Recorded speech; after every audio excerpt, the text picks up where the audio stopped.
Ladies and gentlemen, most people believe success comes from motivation, intelligence, or dramatic breakthroughs. Charlie Munger believed something very different. He believed that the human mind is deeply flawed, emotional, biased, and easily fooled. And unless you deliberately train it, it will quietly work against you for your entire life. Today, we are not talking about hype. We are not talking about shortcuts.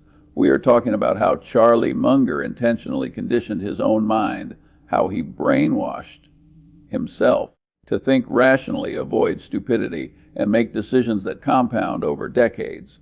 This approach can be broken down into 5 simple ideas. First, Charlie Munger believed success is not about becoming smarter, but about removing stupid thinking before it destroys you.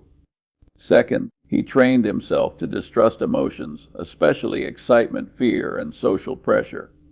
Third, instead of relying on motivation, he built mental rules and systems that worked even when emotions were high. Fourth, he conditioned himself to respect patience, boredom, and inactivity more than constant action. And finally, he focused on long-term survival and compounding, not short-term wins or public approval. If you understand these 5 ideas, you won't just understand Charlie Munger's success, you'll understand how disciplined thinking quietly builds extraordinary results. Most people spend their lives trying to become smarter, faster, or more talented, believing that success comes from adding something extra to themselves. Charlie Munger took the opposite path. He believed that success is rarely about brilliance and almost always about avoiding obvious stupidity. This idea sounds simple, even disappointing, but it is deeply powerful. Munger understood that life does not require genius-level decisions every day. It only requires you to not repeatedly make decisions that quietly destroy you. He saw that human beings are naturally wired to make bad choices. We overreact to emotions, chase excitement, follow crowds, and convince ourselves that we are right even when we are wrong. Intelligence does not protect you from this. In fact, intelligence often makes the problem worse because smart people are better at justifying their mistakes. Munger realized early that if he relied on intelligence alone, his brain would eventually betray him. So instead of trusting his mind, he trained it. Removing stupid thinking meant identifying the most common ways people fail and deliberately building a mental resistance against them. Munger spent a lot of time studying failure, not success. He wanted to understand why people go bankrupt, why smart investors lose money, why disciplined people suddenly collapse. Over time, patterns became obvious.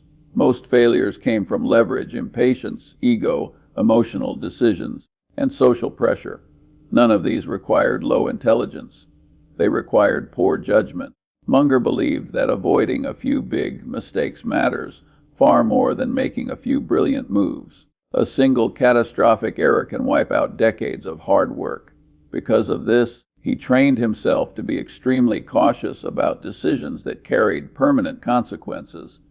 He avoided debt because debt removes flexibility. He avoided businesses he did not understand because complexity hides risk. He avoided environments that encouraged impulsive behavior because impulse is the enemy of compounding. This approach required humility. You cannot remove stupidity unless you first accept that you are capable of it. Munger never assumed he was immune to bias. He assumed the opposite. He believed his brain was flawed by default, and that assumption kept him alert.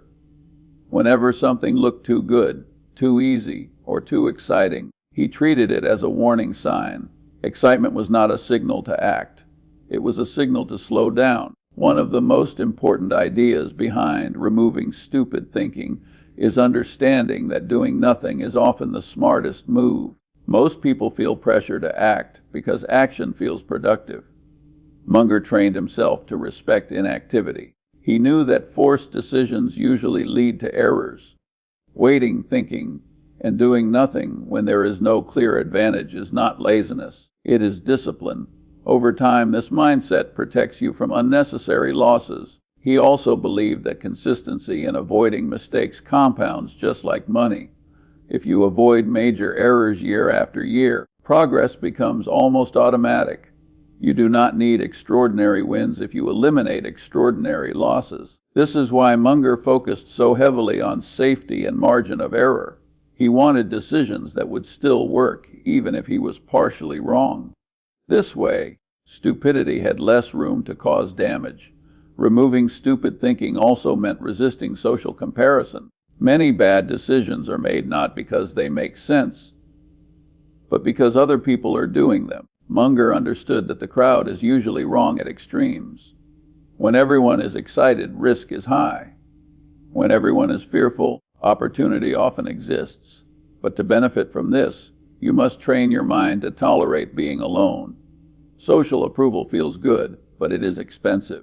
In the end, Charlie Munger's success did not come from extraordinary intelligence or constant action. It came from discipline, humility, and a relentless effort to eliminate behaviors that destroy long-term progress. By focusing on avoiding stupidity instead of chasing brilliance, he made success simpler, safer, and more repeatable over a long enough period of time. That approach quietly separates those who survive and compound from those who constantly restart their lives from zero. Charlie Munger understood something that most people refuse to accept: emotions are not reliable tools for making important decisions. They evolved to help humans survive immediate danger, not to manage money, build businesses, or think long term. Yet most people allow emotions to control their choices every day. Munger saw this as one of the greatest threats to rational thinking, so he deliberately trained his mind to distrust emotional impulses, especially excitement, fear, pride, and social pressure. He noticed that excitement is one of the most dangerous emotions in finance and life. When people feel excited, they stop asking critical questions. They assume opportunity means urgency. Munger trained himself to slow down whenever he felt excitement rising. Instead of interpreting excitement as a green light, he treated it as a red flag. If something made him feel overly confident or enthusiastic, he paused. He knew that excitement narrows thinking and blinds people to risk. Fear, on the other hand, pushes people into defensive and irrational behavior. Fear makes people sell at the wrong time, abandon good plans, and seek short-term relief at the cost of long-term damage. Munger conditioned himself to separate real danger from emotional discomfort. He understood that discomfort is not always a signal to act. Often, it is simply the price of discipline. By learning to tolerate emotional pain without reacting, he gained a significant advantage over those who acted impulsively. Social pressure was another emotion Munger actively resisted. Humans are deeply wired to conform. We want approval, validation, and reassurance that we are not alone. Munger saw this instinct as a liability. Many terrible decisions are made simply because others are doing the same thing. So he trained his mind to ask a simple question: would I still do this if no one were watching? If the answer was no, he reconsidered. This habit protected him from chasing trends and following crowds into obvious mistakes. Pride and ego were also emotions Munger distrusted. He believed ego makes people defend bad ideas instead of correcting them. Once pride is involved, learning stops. Munger trained himself to detach his identity from his opinions. Being wrong did not threaten his self-worth. In fact, discovering an error was a victory because it prevented future damage. This mindset allowed him to change his mind without embarrassment, something very few people can do consistently. One of the ways Munger weakened emotional influence was by building rules that did not depend on how he felt. He did not rely on motivation or mood. He relied on principles. Principles act as guardrails when emotions rise. They prevent you from making permanent decisions in temporary emotional states. By committing to these rules in advance, he reduced the power of impulse. He also deliberately limited his exposure to emotionally charged environments. He avoided constant news, noise, and opinions that triggered fear or excitement. He knew that information overload creates emotional overload. Less stimulation allowed clearer thinking. This was not ignorance. It was strategic focus. He chose depth over noise. Over time, this deliberate distrust of emotions reshaped how his mind worked. Emotional reactions did not disappear, but they lost authority. They became signals to pause rather than commands to act. This mental distance gave him clarity during chaos and patience during uncertainty. While others reacted, he observed. While others rushed, he waited. This ability to override emotional impulses did not make life more exciting. It made it more stable, and stability, over long periods, produces extraordinary results. By refusing to let emotions dictate decisions, Charlie Munger built a mindset that favored survival rationality and long-term success. That quiet discipline became one of his most powerful advantages, allowing him to consistently make better decisions when it mattered most. Charlie Munger never believed that motivation was a reliable force. He saw motivation as temporary, emotional, and highly dependent on mood and circumstances. Most people wait to feel inspired before they act, and when that feeling disappears, so does their discipline. Munger understood that if success depends on motivation, it will eventually fail. So instead of trying to motivate himself, he built systems and mental rules that worked even when he felt tired, bored, or uncertain. He believed that the brain cannot be trusted in moments of weakness. On difficult days, emotions distort judgment and make excuses feel reasonable. Munger's solution was simple but demanding: remove choice from important behaviors. When a rule is already decided, emotion has no vote. This is why he relied on principles rather than willpower. Principles do not care how you feel. They only care about correctness. One of the most powerful systems Munger used was committing to long-term thinking in advance. He did not decide in the moment whether to be patient or disciplined. That decision was already made. When opportunities appeared, his job was not to feel excited, but to check whether the opportunity fit his pre-established rules. If it didn't, the answer was no, regardless of how attractive it looked. This prevented impulse decisions and reduced regret. Munger also built systems around learning. He read every day, not because he felt like it, but because it was non-negotiable. Learning was not an activity, it was a habit. He understood that progress comes from accumulation, not intensity. Small amounts of learning compounded over decades shaped his thinking far more than short bursts of enthusiasm ever could. He extended this system-based thinking into decision-making. Instead of asking, "What should I do now?" he asked, "What kind of person do I want to be consistently?" Systems focus on identity and process, not outcomes. When the process is correct, outcomes eventually follow. This allowed him to remain calm during periods where results were invisible. Another important rule Munger followed was avoiding environments that required constant self-control. He believed willpower is limited. Rather than testing it, he reduced temptation. He avoided unnecessary risk, noise, and distractions. By designing his environment carefully, discipline became easier. The less you rely on self-control, the more consistent your behavior becomes. Munger also believed that success comes from repetition, not intensity. Doing the right thing once means nothing. Doing it thousands of times quietly changes your life. Systems make repetition possible. Motivation does not. This is why his life looked boring from the outside. But inside, it was stable and predictable. That stability allowed compounding to work without interruption. He accepted that boredom was not a problem to be solved. It was a condition to be tolerated. Many people sabotage their progress because they confuse boredom with failure. Munger trained himself to see boredom as a sign that the system was working. When nothing exciting is happening, it usually means no major mistakes are being made. By replacing motivation with systems, Charlie Munger removed emotional volatility from his progress.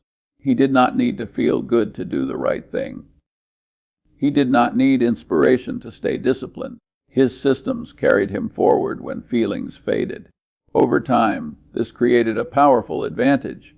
While others stopped and started based on emotion, he moved forward steadily. That steady movement over decades turned ordinary discipline into extraordinary success. Charlie Munger trained himself to see patience, boredom, and inactivity not as weaknesses, but as strategic advantages. Most people associate success with constant movement, visible effort, and dramatic action. Munger believed the opposite. He understood that forced activity often leads to unnecessary mistakes, and unnecessary mistakes are far more damaging than missed opportunities. So he deliberately conditioned his mind to become comfortable with waiting. Patience for Munger was not passive, it was active restraint. It required self-control, clarity, and confidence in long-term thinking.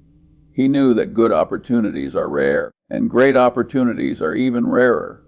Acting too often increases the probability of error. By doing less but doing it correctly, he reduced risk and protected compounding. Boredom played a crucial role in this mindset. Munger accepted that the correct path is often dull. There is nothing exciting about reading, waiting, or saying no repeatedly.